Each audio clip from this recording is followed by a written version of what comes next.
Hello everyone, WildAim here. Welcome to SpaceChem Tournament 2013 and our first tutorial. I've already linked qVEA's tutorials on the thread, so you can check those out instead if you want. However, I do take a slightly different approach to explaining the core concepts, so if it didn't click last time, I invite you to give it another shot. SpaceChem is a game about taking whatever molecules you're given and producing whatever molecules are desired. So, at its most basic, take the stuff on the left, move it to the right. Before we can do that, however, first we have to understand what we're working with. These red and blue guys are called Waldos, and they're how we work inside the reactor. Waldos follow whatever paths you give them, like so, and activate whatever commands you place before them. For this exercise, we'll be using the following commands. Inputs will bring a molecule into the reactor. Input alpha brings one into the top, and input beta brings one into the bottom. Since input beta is disabled in this case, the blue Waldo will be waiting for an input forever. In addition, causing an atom or molecule to overlap with an input will crash the simulation. Well, usually. You'll also notice that alpha has two inputs here, carbon with a 75% chance, and silicon with a 25% chance. Normally I would have avoided adding a more advanced concept to a starting tutorial, but I wanted to demonstrate that both red Waldo and blue Waldo can request inputs from either alpha or beta.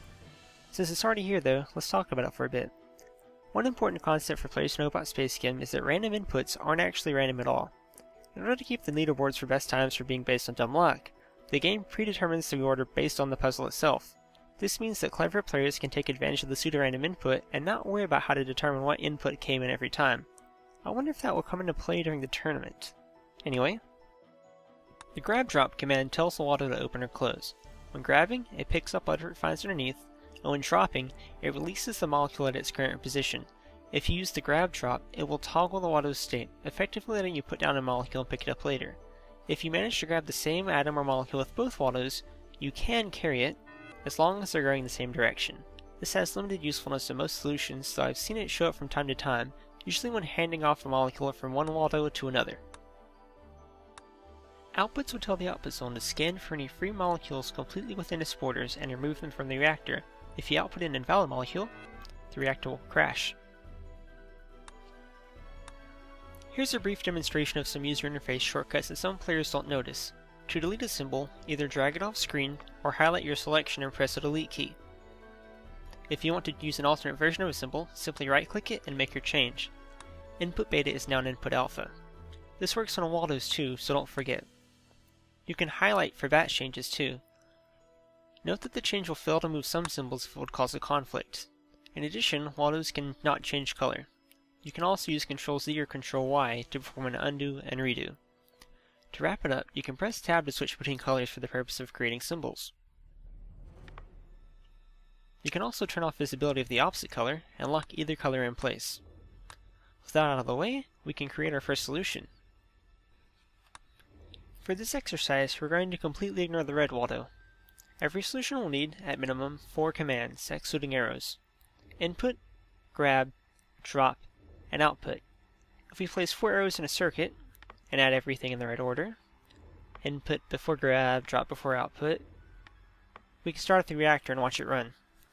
Hopefully that wasn't too much work to move over a single carbon atom. Anyway, we can change the speed by pressing these buttons at the bottom, or by pressing 1 to 4 on the keyboard. Spacebar will pause as well, though I haven't shown that off. Not bad, let's improve that. This is basically the same solution, except red is copying what blue is doing.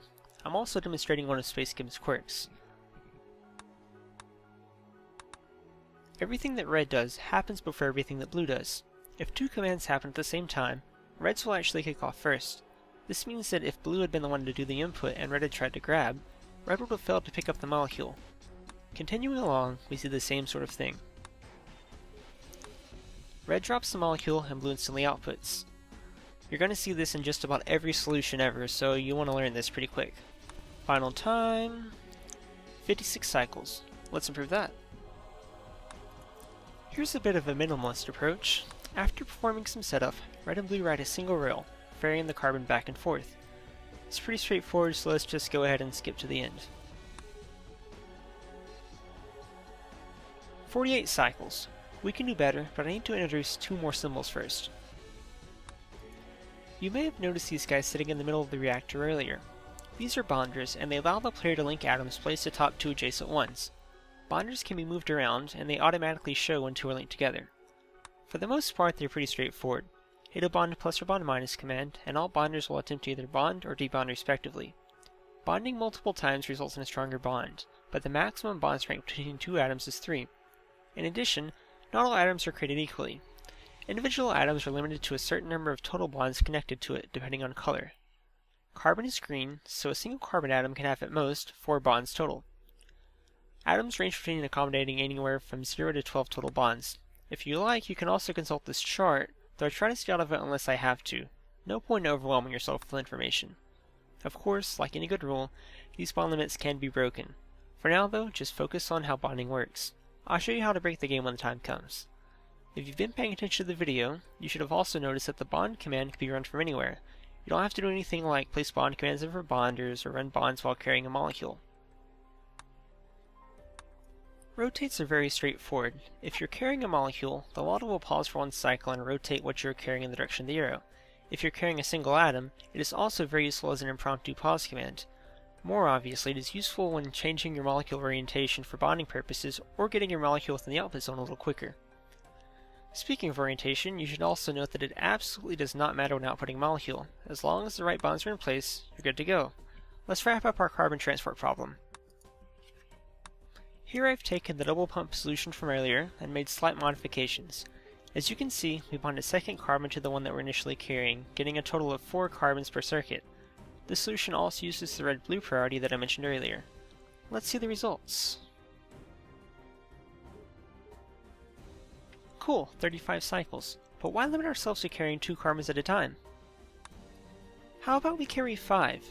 The only difficulty in this plan is the fact that our blue waldo winds up on the wrong side of the molecule for debonding purposes. In order for blue to handle the molecule on its own, we would have to rotate the carbons around so that we're left holding the last molecule to be output. We can take care of this instead by having blue construct our carbon chain and by having red deconstruct it. Just like that. Final time... 23 cycles. I've shared a slightly modified version of this puzzle in the thread. If you want to play around with something outside of campaign mode, that would make a very good starting point. If you haven't run away yet, or fallen asleep, good news, you might be a good fit for this tournament. I highly recommend that you check out the demo on Steam. This has been wildm, and I hope to see you guys soon.